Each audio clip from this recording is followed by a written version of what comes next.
वो जो अपनी एक पर्ची देते हैं, वो फिर आप पूरे अफगानिस्तान में कहीं पर भी अपना ट्रक या कंसाइनमेंट लेकर जाओ, वो आपके पास वो पर्ची हो, आपको कोई भी फिर तंग नहीं करेगा।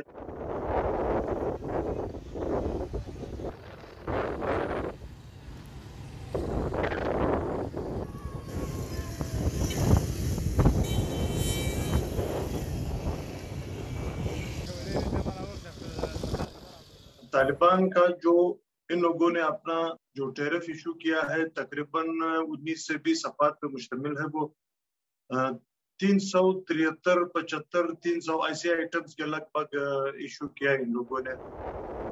तालिबान के पास पिछले गवर्नमेंट में भी उन लोगों का एक्सपीरियंस रहा है टैक्स कलेक्शन का। भी ये लोग अपनी एक रसीद बनाया है, जो भी कंसाइनमेंट उस तरफ जाता है तो वो उस रसीद के जरिए कैश वसूल करते हैं और रसीद कंसाइनी को देते हैं।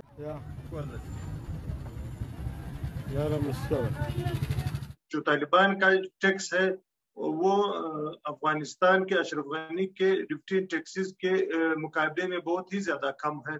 ताजिर बिरादरी को तो परेशानी इस हवाले से है कि उनके अखराजात डबल हो गए हैं, क्योंकि तालिबान को भी वो टैक्स दे रहे हैं और अफगान गवर्नमेंट, अशरफ गनी गवर्नमेंट को भी वो ड्यूटी एंड टैक्सेस दे रहे हैं।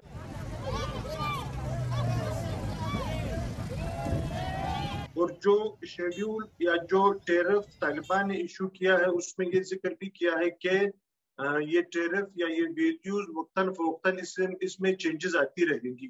जो आइटम्स जिस पे ड्यूटी एंड टैक्सेस ज्यादा है, वहां पर अफगानिस्तान में अफगान ताजिर बिरादरी की बातचीत और मुज़ाकरात तालिबान के साथ हो रही है। बहुत से आइटम पे उन्होंने दोबारा ड्यूटी एंड टैक्सेस कम किए हैं।